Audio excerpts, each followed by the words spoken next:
Good evening दोस्तों, मैं हूं दिनेश के वोरा। बहुत बहुत स्वागत है आपका वर्ल्ड न्यूज़ के इस प्रोग्राम के अंदर। सबसे पहली खबर कि ट्रंप साहब आसियान के समिट में मलेशिया पहुंचे हैं और किन किन से क्या क्या बात हुई उसके बारे में बात करेंगे। दूसरा, रशिया ने एक क्रूज मिसाइल का टेस्ट किया है, एक नई मिसाइल उसका टेस्टिंग किया है। साथ में अरब नेशंस क्या कह रहे हैं वेस्ट बैंक के बारे में, और एक खास न्यूज़ पाकिस्तान से।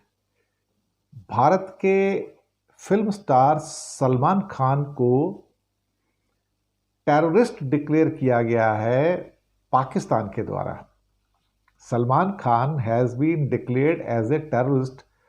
उन्होंने शायद बलूचिस्तान को लेके कोई कमेंट किया सऊदी अरेबिया के अंदर, और उसको लेकर सलमान खान को एक टेररिस्ट के तौर पर, आतंकवादी के तौर पर डिक्लेयर कर दिया गया है, खास तौर से क्या कहें हम, पाकिस्तान के द्वारा।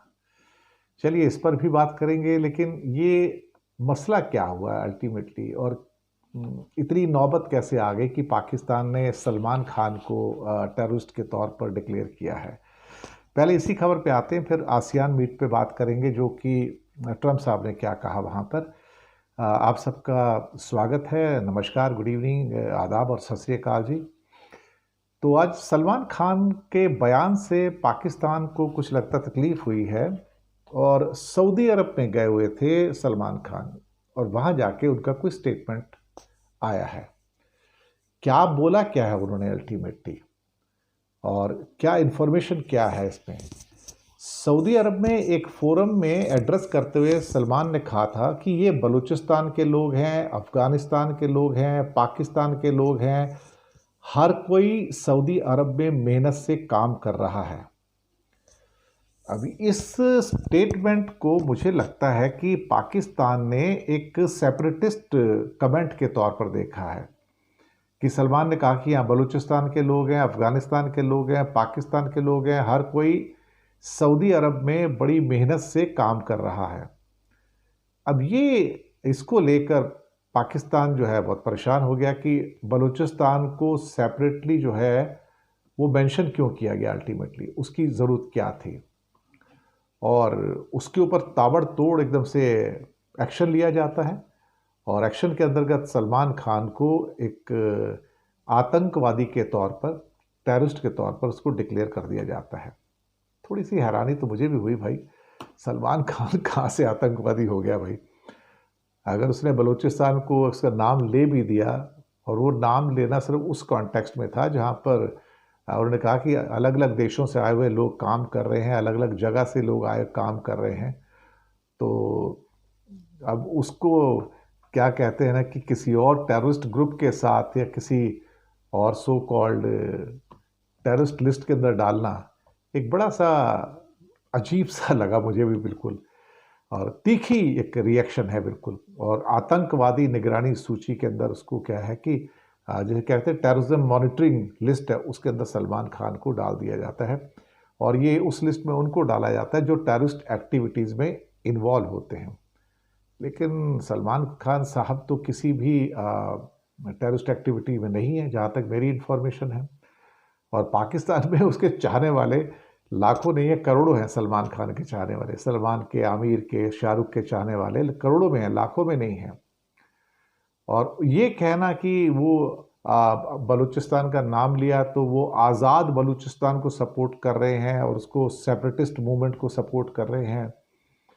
तो सलमान खान ने एक रियाद फोरम में ये भी कहा था कि अगर कोई हिंदी फिल्म बनाकर सऊदी अरब में रिलीज़ करता है तो सुपर हिट होगी।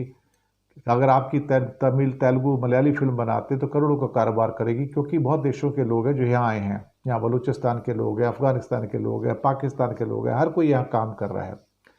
सुना इस प्रोग्राम के अंदर शाहरुख खान और आमिर खान भी मौजूद थे। तो सलमान खान के इस बयान पर काफ़ी गुस्सा आया और आक्रोश फैला, और फिर क्या कहते हैं कि उनको टेररिज्म की मॉनिटरिंग लिस्ट में शामिल कर दिया गया। चलिए साहब, ये भी होता है इस दुनिया में। आते हैं अब मेन खबर के ऊपर, जो कि खबर है हमारे ट्रंप साहब पहुंच गए सो कॉल्ड, जिसे क्या कहते हैं कि आसियान समिट में। और वहाँ पर आसियान समिट के अंदर ख़ासतौर से कंबोडिया और थाईलैंड के बीच में जो ट्रूस हुई है, जो सीज़ फायर हुई है, उसका तो क्लेम उन्होंने लिया ही है, तो क्लेम तो उन्हीं का बनता है एक्चुअली देखा जाए तो। और वहाँ पे वो पीस एग्रीमेंट भी साइन किया गया था उसमें, उस डिक्लेरेशन के बारे में उन्होंने बात की, और ट्रंप ने उन दोनों के बीच में पीस डील भी करवाई, इसमें कोई शक वाली बात नहीं है। चाइना के साथ नेगोशिएशन के ऊपर उनका कहना था कि I think we are going to have a deal with China. An optimistic Trump told reporters at the sidelines of summit, while China's negotiators said they had reached a preliminary consensus. अब यहाँ पर उनका काफ़ी स्वागत किया गया, और वहाँ पर एयरपोर्ट के ऊपर उनके प्राइम मिनिस्टर अनवर इब्राहिम भी पहुँचे थे लेने के लिए, रेड कारपेट वेलकम था, और वहाँ पर कुछ डांसर्स वगैरह भी थे जो उनको परफॉर्मेंस के द्वारा उनका स्वागत कर रहे थे, तो उससे काफ़ी ट्रंप साहब थोड़ा खुश नज़र आए हैं। चलिए, अच्छी बात है वो तो। और दूसरी बात, वाशिंगटन की कोशिश ये भी कि चाइना का जो एक स्ट्रैंगल होल्ड है रेयर अर्थ के ऊपर, उसके अंदर अगर थोड़ी सी छूट मिले, थोड़ा सा अगर वो लूज़ करेंगे अपनी सप्लाईज को, तो ज़्यादा अच्छा होगा। देन उसके बाद उनकी एक मुलाकात छोटी सी लूला डिसिल्वा से भी हुई है, वहाँ पे ब्रीफ मीटिंग हुई है, और जो समिट को अटेंड कर रहे हैं। और 50% टैरिफ जो इम्पोज किया गया ब्राज़ील में भारत के साथ में, तो उसकी बातचीत भी हुई। और मार्क कार्नी, मुझे लगता है कि उनके ऊपर जो 10% का एक्स्ट्रा टैरिफ लगाया गया है, वो भी एक इशू बन के निकल के आया है। ईस्ट तिमोर जो कि आसियान का अब 11th मेंबर बना है, और सबसे छोटा देश है ईस्ट तिमोर, 14 लाख की पॉपुलेशन है, और सबसे गरीब है, सबसे ज़्यादा गरीब कंट्री है, तो उसके बारे में बात की गई है। और मुझे लगता है कि इस समिट से ज़रूर, हालांकि इस समिट में उनका कुछ देखा जाए तो कुछ बनता नहीं था, कोई इनकी ज़रूरत नहीं थी, ये तो सिर्फ एक पर्सनल इन्विटेशन था मलेशिया के प्राइम मिनिस्टर साहब का, अनवर इब्राहिम का, तो वहाँ पर गए हैं। और देखिए क्या होता है। हालांकि लूला डिसिल्वा ने लिखा है कि उनकी ट्रंप के साथ बातचीत फ्रैंक एंड कंस्ट्रक्टिव रही है, और बाकी मलेशिया के साथ तो जो बातचीत हुई है, भारत के बारे में तो सिर्फ एक ही बात है कि India will stop the purchase of oil by December और नवंबर, 21 नवंबर की उसमें पूरी की पूरी डेडलाइन दी हुई है, तो भारत को तब तक तेल तो रोकना ही पड़ेगा, कोई रास्ता बचता नहीं उसके लिए है। तो लेट्स सी व्हाट हैपन्स। ये सबसे इम्पोर्टेंट चीज़ थी। अब आते हैं अगली न्यूज़ के ऊपर, जहाँ पर रशिया ने एक क्रूज़ मिसाइल का टेस्ट किया है, और एक डेडली क्रूज़ मिसाइल है, बुरवेस्टनिक है इसका नाम है, बुरवेस्टनिक। और ये इसकी सक्सेसफुल टेस्ट की जो इन्फॉर्मेशन है वो रशिया से निकल कर आई है, और ये एटॉमिक एनर्जी से चलने वाली जो है ये क्रूज़ मिसाइल है। और ये बताया गया कि ये 14,000 किलोमीटर का इसने सफ़र तय किया टेस्टिंग में, 14,000 किलोमीटर, और 15 घंटे तक ये एयर में थी, 15 घंटे।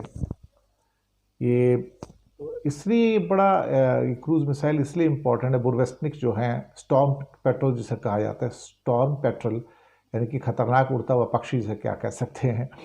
तो ये दरअसल सालों साल तक हवा में उड़ सकती है, क्योंकि बुरवेस्टनिक जो है बेसिकली, ये जितनी भी दुनिया में मिसाइल बनी आज तक की, ये उनसे अलग है, क्योंकि ये न्यूक्लियर पावर्ड है। ये छोटा सा इसके अंदर एक एटॉमिक रिएक्टर है, और ये तो जहाँ गिरेगा वहीं आपको पता ही है नुकसान ही करेगा। तो एटम उड़ता उड़ता एटम बम है, तो और जो इसको गिराएगा वो खुद भी मरेगा उसके अंदर। और सुनने में आया कि 50 से 100 मीटर की ऊंचाई पर भी बड़े आराम से उड़ सकती है, और कोई रडार इसको ट्रैक नहीं कर सकता है। लेकिन अगर कोई इसको ट्रैक करके इसको गिराता भी है, तो भाई ये जहाँ गिरेगा वहाँ पर एटम बम फट जाएगा। तो ये अपने आप में जो है, मुझे लगता है कि दिस इज़ वेरी डेंजरस। और बुरवेस्टनिक का आना शायद जो फ्यूचर है, ये उसके लिए एक नया ख़तरा हमारे सामने है कि भाई बुरवेस्टनिक जो है ये अपने आप में दुनिया की पहली न्यूक्लियर पावर्ड क्रूज मिसाइल है। चलिए साहब, अच्छी बात है, अब इससे ज़्यादा हम क्या कह सकते हैं। अब एक बहुत इम्पॉर्टेंट खबर जिसके बारे में 2-3 दिन से चर्चा कर रहा हूँ कि वेस्ट बैंक को लेके जो नेतन्याहू का प्लान है उसमें अरब देशों में नाराज़गी भी है, लेकिन कम से कम जेडी वेंस और ट्रंप नेतन्याहू के फैसलों से खुश नहीं हैं। खुश इसके लिए नहीं है कि वेस्ट बैंक के अंदर मैंने बताया ना कि डोम ऑफ द रॉक है, और ये 3 जो रिलीजन है ये उनका एक बहुत बड़ा पवित्र स्थल है, होली प्लेस है। ये क्रिश्चियंस का भी है, जूस का भी है, मुस्लिम्स का भी है। जूस के लिए तो सबसे ज़्यादा होली प्लेस माना जाता है ये। मुस्लिम्स के लिए ये 3rd holiest place in the world है, मक्का और मदीना के बाद में। और क्रिश्चियंस के लिए भी एक बहुत इंपॉर्टेंट प्लेस है ये। अब अरब मीडिया के अंदर उन रिपोर्ट्स को दिखाया जा रहा है जिन रिपोर्ट्स पे लिखा है कि अमेरिका की ओर से जेडी वांस जो कि वाइस प्रेसिडेंट हैं और प्रेसिडेंट ट्रंप दोनों जो भी वहां पर वेस्ट बैंक के कंट्रोल की बात हो रही है ये उसका विरोध करते हैं। और जेडी वांस ने तो इसको बेहद इडियोटिक स्टूपिड पॉलिटिकल स्टंट की घोषणा की कि तुम जो चाहते हो कि तुम इस पर कंट्रोल कर लोगे तो ये नहीं होने देंगे। सऊदी अरब का कहना है कि इजरायली कब्जे वाली ताकतों की ओर से सभी बस्तियों और वहाँ पर किसी भी किस्म का एक्सपेंशन हम एक्सेप्ट नहीं करेंगे, और ईस्ट जेरूसलम को राजधानी बनाकर आप हमारे जो हक और हुकूक हैं आप उसको भी वॉयलेट करेंगे। वेस्ट बैंक के विलय की कोशिशों को लेके अमेरिका का विरोध भी है, और अमेरिका का कहना है कि देखो मैं बहुत सारे अपने अरब कंट्रीज को नाराज नहीं कर सकता। और ट्रंप ने सभी अरब देशों से कहा है कि वेस्ट बैंक की चिंता मत करो, आप फिक्र मत करो, मैं संभाल लूंगा। इजराइल वेस्ट बैंक के साथ कुछ नहीं करेगा। और ये भी कह दिया है कि अगर इजराइल वेस्ट बैंक के साथ कुछ करता है तो फिर आप मेरी सारी की सारी जो सपोर्ट है ये खत्म समझो, फिर मैं आपको सपोर्ट नहीं दूंगा। तो इस एक मुद्दे को लेके कहीं ना कहीं अमेरिका और इजराइल के बीच में तल्खी हो सकती है, क्योंकि नेतन्याहू के खिलाफ जो गुस्सा है, और ये गुस्सा अमेरिका के अंदर भी है, मैं आपको बताता हूँ, जेडी वेंस को भी गुस्सा है, ट्रंप को भी गुस्सा है कि आप अपनी जो सो कॉल्ड दादागिरी है उसको कहीं तो रोको। और वेस्ट बैंक को अगर आप मिलाना चाहते हैं अपने आप में तो फिर ये इजराइल, उसके बारे में जेडी वेंस कहते हैं कि आप काबू से बाहर जा रहे हैं, आप कंट्रोल से बाहर जा रहे हैं, हम आपको कंट्रोल से बाहर नहीं जाने देंगे। तो अमेरिका में जो इजराइल के जो स्टेप्स हैं, जो रीसेंट स्टेप्स हैं, उससे थोड़ा इरिटेशन है वहाँ पर, और उनको लगता है कि वो अपनी मनमानी कर रहा है इजराइल जो है, और हमारी बात नहीं सुन रहा है। और इसलिए शायद ट्रंप ने कहा कि मैं अरब देशों को नुकसान नहीं करने दूंगा। और ट्रंप ने यह भी कहा नेतन्याहू से कि नेतन्याहू आप पूरी दुनिया से नहीं लड़ सकते, आप कुछ छोटी मोटी लड़ाइयाँ जीत सकते हैं, लेकिन दुनिया आपके खिलाफ है, और इजराइल दुनिया की तुलना में बहुत छोटा देश है। ये बात मुझे लगता है काफ़ी बड़ी बात जो कही है उन्होंने। इस इंटरव्यू को काफ़ी मुझे लगता है कि इम्पोर्टेंस देनी चाहिए। इससे पता लगता है कि अमेरिका अब इजराइल के ऊपर कंट्रोल करना चाहता है ताकि अरब देशों के साथ उनके जो संबंध हैं वो मजबूत हो सकें।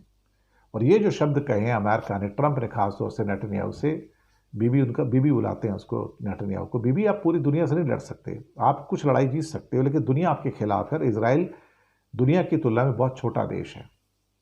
एक बड़ी बात कही उन्होंने, और हमें इसको एक्सेप्ट करना होगा, इसमें कोई शक वाली बात नहीं है। इसके बाद जापान के प्राइम मिनिस्टर साने ताकाइची, जो पहली फीमेल प्राइम मिनिस्टर हैं, लेडी प्राइम मिनिस्टर हैं, उन पर भी कुछ बातचीत हुई है, टेलीफोन पर बातचीत हुई है। वैसे अब जापान जा भी रहे हैं आसियान मीट के बाद में, तो वहाँ मुलाकात होगी। इंडो पैसिफिक और चाइना को लेके कई किस्म की जो स्ट्रेटजीज हैं उस पर बातचीत हुई है।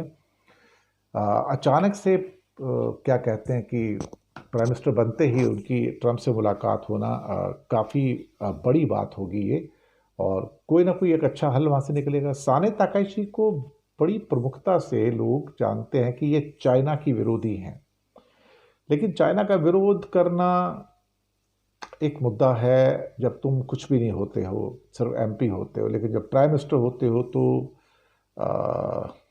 उस टाइम आपको इतना विरोध करना, आपको शायद एफर्ट नहीं कर सकते और आपको फिर डिप्लोमेसी के रूल्स के हिसाब से ही अल्टीमेटली आपको वहाँ पर चलना पड़ता है। ये सब चीज़ें हैं जो निकल के आई हैं। तो ये थी हमारी आज की पेशकश। उम्मीद है आपको पसंद आई है। चैनल को सब्सक्राइब कीजिएगा। साथ में ही हो सके तो छोटी छोटी आर्थिक मदद कर सकते हैं, फाइनेंशियल सपोर्ट कर सकते हैं। नीचे में आपके लिए यूपीआई नंबर और बैंक अकाउंट नंबर दोनों दिए हैं। किसी एक को चुनकर छोटी सी मदद करेंगे तो अच्छी पत्रकारिता को बचाने में आप हमारे सहयोगी भी बनेंगे। धन्यवाद आपका। हंसते रहिए, मुस्कुराते रहिए। Good night.